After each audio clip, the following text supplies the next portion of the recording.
قرآن حکیم کی تلاوت کی ابتدا اور آغاز ہم اس دعا سے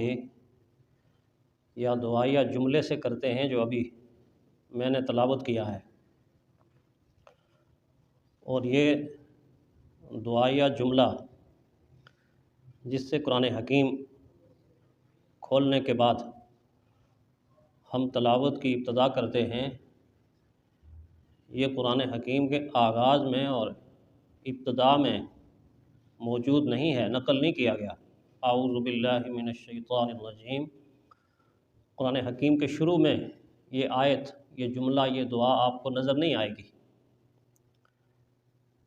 تو پھر اگر کوئی سوال کر دے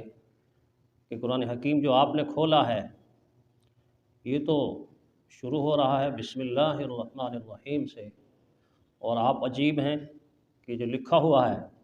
اس کو چھوڑ کر جو نہیں لکھا ہوا اس سے قرآن حکیم کی تلاوت کی ابتدا کر رہے ہیں، آغاز کر رہے ہیں، تو قرآن حکیم اس سوال کرنے والے کا خود جواب دے گا کہ نہیں، میں تمہیں بتاتا ہوں کہ اگرچہ یہ عبارت یہاں لکھی ہوئی نہیں ہے لیکن مجھ میں ہی، یعنی اللہ کی کتاب میں ہی اللہ نے حکم دیا ہے، اللہ نے حکم دیا ہے فَإِذَا قَرَأْتَ الْقُرْآنَ فَاسْتَعِذْ بِاللَّهِ مِنَ الشَّيْطَانِ الرَّجِيمِ، جب بھی تم قرآن حکیم پڑھنا شروع کرو، جب بھی تم قرآن حکیم کی تلاوت کا آغاز کرو، ابتدا کرو، تو تلاوت بعد میں، ابتدا بعد میں، آغاز بعد میں، سب سے پہلا آغاز اور سب سے پہلی ابتدا فَاسْتَعِذْ بِاللَّهِ مِنَ الشَّيْطَانِ الرَّجِيمِ، تم اللہ تعالیٰ کی پناہ میں آ جایا کرو، اللہ کی رحمت کی چادر میں آیا کرو، اللہ تعالیٰ کی قوت اور قدرت کے مضبوط قلعے کے اندر داخل ہو جایا کرو، اور اس دعا کے ساتھ داخل ہو جایا کرو کہ ہم شیطان مردود سے پناہ چاہتے ہیں، اس کی برائیوں سے، اس کی نحوستوں سے، اس کی چالوں سے، اس کے ہتھ کنڈوں سے، اس کے وسوسوں سے ہم اللہ کی پناہ میں آ جاتے ہیں۔ گویا اللہ کے دشمن کے کیمپ سے نکل کر تم اللہ تعالیٰ کی رحمت کے کیمپ میں آ جایا کرو۔ تو ہم قرآن حکیم شروع کرتے ہوئے اللہ کے حکم پر عمل کر رہے ہوتے ہیں۔ اس لیے ایک نقطہ یہاں یہ بھی ملتا ہے کہ دیکھو، جس کتاب کو تم شروع کرنے لگے ہو اور تلاوت کرنے لگے ہو اور سمجھنے لگے ہو، اس میں سب سے اہم بات یہ ہے کہ صرف نالج نہیں، صرف علم نہیں، یہ سارے کا سارا کچھ تو ہے ہی ہے، لیکن عمل بہت ضروری ہے، عمل بہت ضروری ہے۔ چنانچہ پہلے آیت پر عمل سکھا دیا اور آگے فرمایا اب پڑھتے جاؤ، علم پڑھتے جاؤ اور ساتھ ساتھ عمل کرتے جاؤ۔ تو اس اعتبار سے اگرچہ شروع کے اندر یہ آیت موجود نہیں ہوتی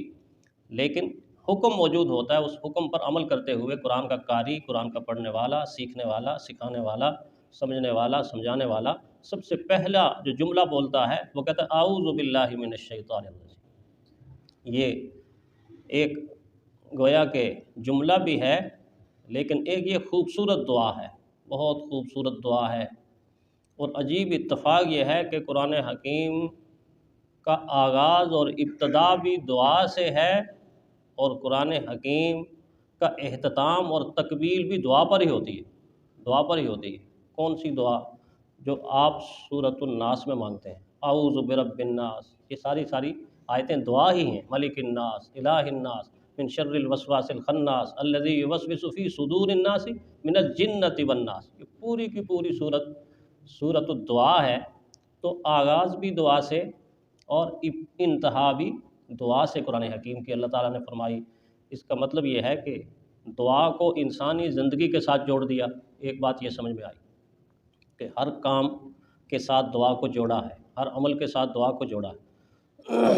اور دوسری بات یہاں یہ سمجھنی ہے کہ جن حرفوں کا تذکرہ ہم نے گزشتہ درس میں کیا، ان حروف میں سب سے اول حرف اور سب سے پہلا حرف الف ہی ہے، اور الف کے بارے میں عرض کیا گیا تھا کہ اس کی تعداد قرآن حکیم میں 48,800 سے اوپر آئی ہے۔ اور سوچنے والی بات یہ ہے کہ یہ الف جو پہلا حرف ہے،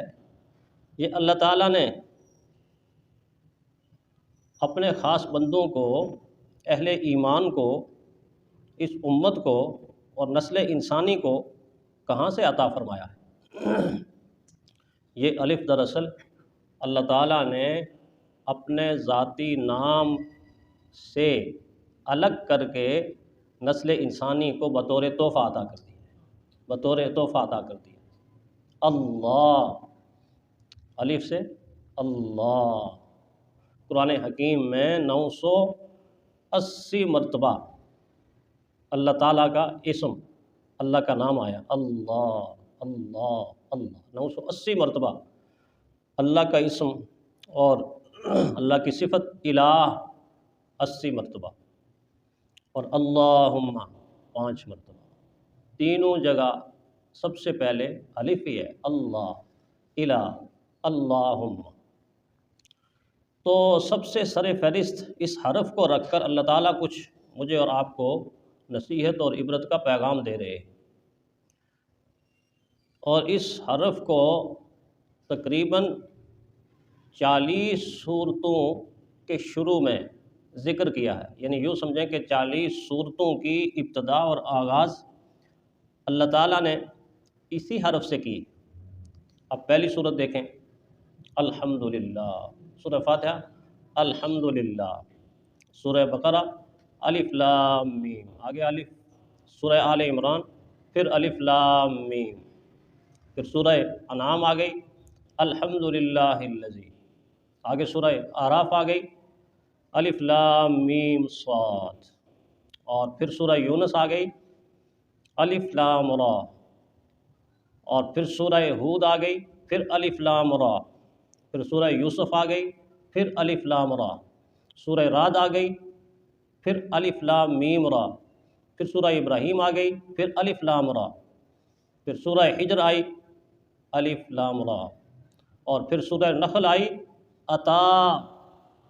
امر اللہ، عطا امر اللہ، آیا الف کہ نہیں آیا، عطا امر اللہ، اور سورہ کہف آئی الحمدللہ الذی، الف آ گیا، سورہ انبیاء آئی اقترب للناس حسابهم، الف آ گیا، اور سورہ قمر آئی تو پھر وہاں بھی اقتربت الساعہ، اور سورہ عنکبوت آ گئی الف لام میم، سورہ روم آ گئی الف لام میم غلبت الروم، اور اسی طرح سورہ لقمان آ گئی الف لام میم، سورہ سجدہ آ گئی الف لام میم، سورہ سبا آئی تو الحمدللہ، اور سورہ نو آئی انا ارسلنا نو، انا الف آ گیا، سورہ نو کے آغاز میں الف آ گیا، سورہ فاطر آئی پھر الحمدللہ، سورہ محمد آئی الذین کفروا، الذین کفروا میں الف آ گیا، اور سورہ فتح آئی انا، الف آ گیا، انا فتحنا لک فتحا مبینا، سورہ رحمان آئی تو کیا شروع میں آیا الرحمن علم القرآن، سورہ واقعہ آئی شروع میں کیا آیا اذا وقعت الواقعہ، اذا وقعت الواقعہ، سورہ حاقہ آئی الحاقۃ ملحاقہ، اور اسی طرح سورہ تکویر آئی تو اذا الشمس کورت، سورہ انفطار آئی اذا السماء انفطرت، سورہ انشقاق آئی تو کیا آیا اذا الشمس، اذا السماء انشقت، اذا السماء انشقت، آگے دیکھ لیجیے سورہ علم نشرح، الف میں علم میں الف، علم نشرح، اور سورہ علق آئی پہلی وہی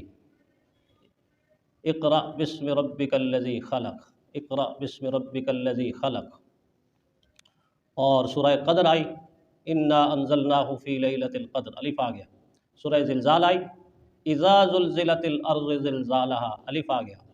سورہ قاریہ آئی القاریۃ ما القاریہ، سورہ تکاثر آئی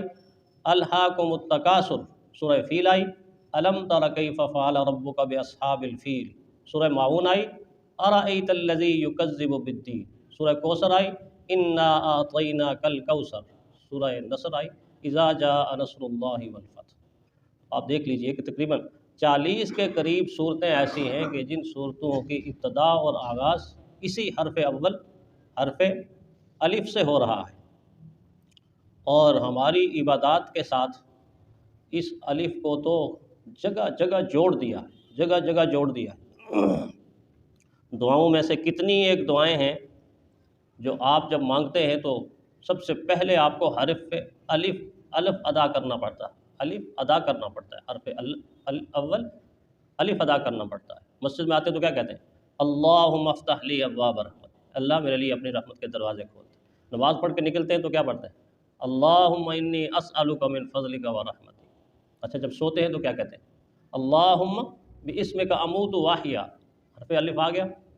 اچھا جب سو کر اٹھتے ہیں تو کیا پڑھتے ہیں؟ آپ بتائیں نا، بچے بتائیں، کچھ بولیں تو صحیح۔ سو کر اٹھنے کی دعا آتی ہے الحمدللہ الذی، نہیں کہتے؟ اور اسی طرح حتیٰ کہ واش روم میں جاتے ہیں اللہم انی اعوذ بک من الخبث والخبائث، اللہم، اور اسی طرح جب واش روم سے نکلتے ہیں الحمدللہ الذی۔ آپ دیکھ لیجئے کہ آپ کی عبادات کی اکثر ابتدا الف سے ہوتی ہے۔ نماز کی ابتدا کہاں سے ہوتی ہے؟ اللہ اکبر، جب آپ مصلی پہ کھڑے ہوتے ہیں اللہ اکبر، سب سے پہلے اللہ کا نام اور الف میں سب سے پہلے حرف الف آتا ہے۔ اچھا نماز کی انتہا کس جملے پہ ہوتی ہے؟ السلام علیکم ورحمۃ اللہ، السلام علیکم ورحمۃ اللہ، حرف الف آ گیا۔ اسی طرح آپ دیکھ لیجئے نماز جنازہ بھی اس طرح، اذان کو دیکھ لیجئے اللہ اکبر، ابتدا الف سے، اور آخری جملہ لا الہ الا اللہ، وہاں بھی الف آ گیا۔ تو اس الف کو اللہ تعالیٰ نے دراصل سمجھانے کے لیے قرآن حکیم میں بھی اور ہماری عبادات میں بھی جوڑ کے ہمیں کچھ اللہ تعالیٰ بتانا چاہتے ہیں کہ اس حرف کی دراصل حقیقت کو سمجھو، اس حرف کی حقیقت کو سمجھو۔ دیکھیے حکمتوں میں سے ایک حکمت، الف کو لکھتے ہیں ہم کیسے؟ سیدھا لکھتے ہیں۔ الف ذرہ برابر بھی ٹیڑھا ہو جائے تو استاد کہتے ہیں نہیں یار تم نے تو اس کا حلیہ ہی بگاڑ دیا، تم نے اس کا حلیہ ہی بگاڑ دیا ہے، نہیں سیدھا لکھو۔ شروع میں جب بچہ لکھتا ہے تو ہاتھ تھوڑا کانپتا ہے، تو کانپتے ہوئے ہاتھ سے کبھی ادھر کبھی تو تھوڑا ہو جاتا ہے، استاد نہیں پھر پریکٹس کرو، وہ املا کراتا ہے، لکھ کے دیتا ہے، نہیں کل یہی لکھ کے آنا، کل یہی لکھ کے آنا۔ کئی دن لکھنے میں لگتے ہیں تو الف سیدھا ہوتا ہے، اور الف جب سیدھا ہوتا ہے تو اس کے اوپر اگر ایرو کا نشان بنائیں تو یہ کسی انتہا کو کہاں جا کے پہنچتا ہے، اور جب نیچے ایرو کا تیر کا نشان دے دیں، دونوں طرف تیر کا نشان دے دیں، تو یہ مجھے اور آپ کو اشارہ کر رہا ہے کہ اوپر کی حقیقتوں کو بھی تم سمجھو اور نیچے کی حقیقتوں کو بھی تم جان لو۔ اوپر اللہ کی ذات ہے جو تمہیں کنٹرول کر رہی ہے، جس نے تمہیں پیدا کیا ہے، جو احکامات تمہیں دے رہا ہے، اور نیچے کا الف انسانیت کی طرف اشارہ ہے کہ انسانیت اگر تمہارے اندر نہیں ہے تو تم اللہ کے وجود کو تسلیم کرنے والے نہیں ہو، اللہ کے وجود کو ماننے والے نہیں ہو، اس لیے کہ اس نے تمہیں پیدا کیا ہے اس نسل انسانی کی خدمت کے لیے، درد دل رکھنے کے لیے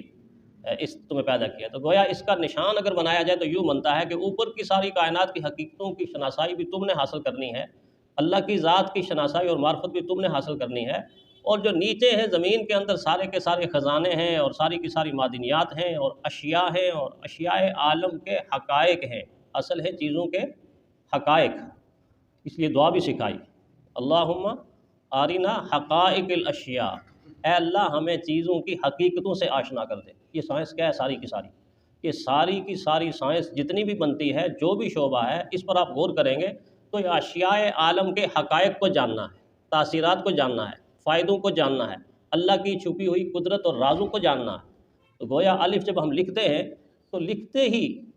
مجھے اور آپ کو الف اپیل کرتا ہے، تقاضا کرتا ہے میری حقیقتوں سے شناسائی حاصل کر لو، اوپر کی کائنات کو بھی سمجھو، نیچے کی کائنات کو بھی سمجھو۔ کس کے ذریعے سمجھو؟ جس اللہ نے تمہیں عقل و شعور عطا فرمایا۔